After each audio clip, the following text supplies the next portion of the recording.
Hello বন্ধুরা, আজ চলুন আমরা হিপ আর্থ্রাইটিস নিয়ে কথা বলি।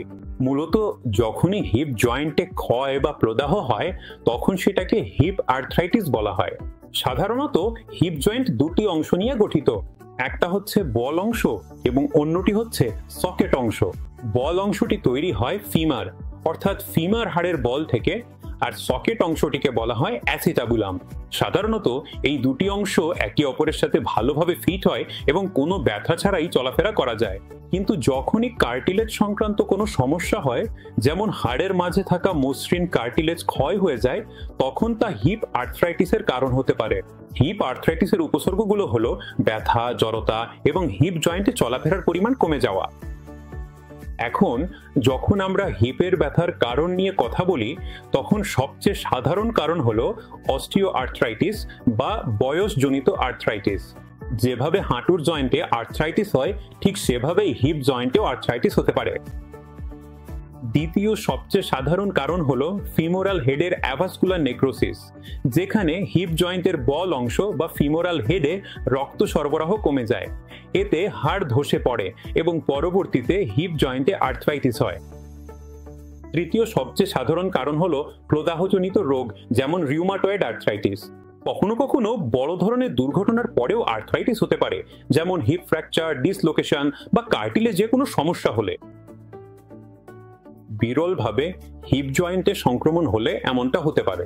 এটি টিউবারকুলোসিস বা অন্য কোনো ধরনের জয়েন্ট ইনফেকশনের কারণেও হতে পারে।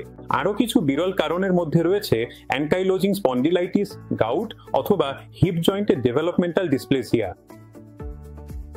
এখন যখনই কোনো রোগী হিপ আর্থ্রাইটিসে ভুগছেন, সবচেয়ে সাধারণ উপসর্গ হলো কুঁচকিতে ব্যথা অনুভব করা, অর্থাৎ হিপ জয়েন্টের সামনের অংশে ব্যথা হতে পারে।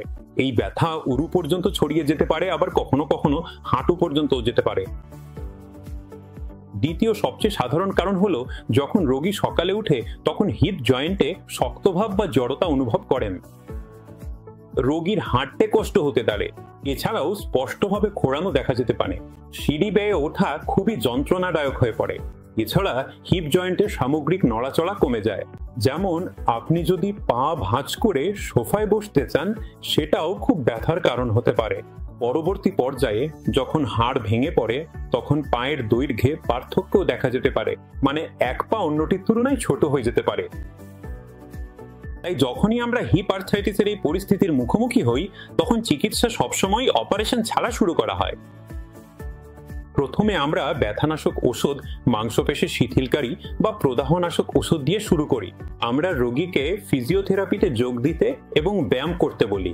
জীবনযাত্রার পরিবর্তনও সহায়ক, যেমন ওজন কমানো অথবা রোগীদের ক্রস লেগ করে বসা বা মাটিতে বসার মতো কাজ এড়ানো উচিত। পরবর্তীতে রোগের অগ্রগতির সাথে সাথে আমরা রোগীকে ওয়াকিং এইড ব্যবহার করতে বলতেও পারি। যেসব পরিস্থিতিতে ভালো ফিজিওথেরাপি, ওষুধ এবং ওজন নিয়ন্ত্রণের পরেও উন্নতি হচ্ছে না, তখন আমরা রোগীকে হিপ রিপ্লেসমেন্ট সার্জারির পরামর্শ দিতে পারি। সাধারণত হিপ রিপ্লেসমেন্ট সার্জারিতে আমরা ক্ষতিগ্রস্ত অংশটি পরিবর্তন করি, মানে আমরা বল এবং সকেট দুটোই পরিবর্তন করি। তাই চিকিৎসা ভাষায় বলা যায় আমরা ক্ষতিগ্রস্ত বল অর্থাৎ ফিমোরাল হেড একটি কম্পোনেন্ট দিয়ে পরিবর্তন করি এবং ক্ষতিগ্রস্ত সকেট অর্থাৎ অ্যাসিটাবুলাম আরেকটি কম্পোনেন্ট দিয়ে পরিবর্তন করি। বিভিন্ন ধরনের হিপ রিপ্লেসমেন্ট প্রস্থেসিস পাওয়া যায়।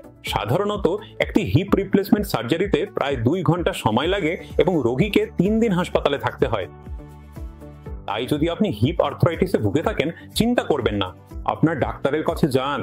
তিনি আপনার হিপ আর্থ্রাইটিসের কারণ খুঁজে বের করার চেষ্টা করবেন এবং যেই কারণই হোক না কেন সেই অনুযায়ী আপনাকে চিকিৎসা দেবেন।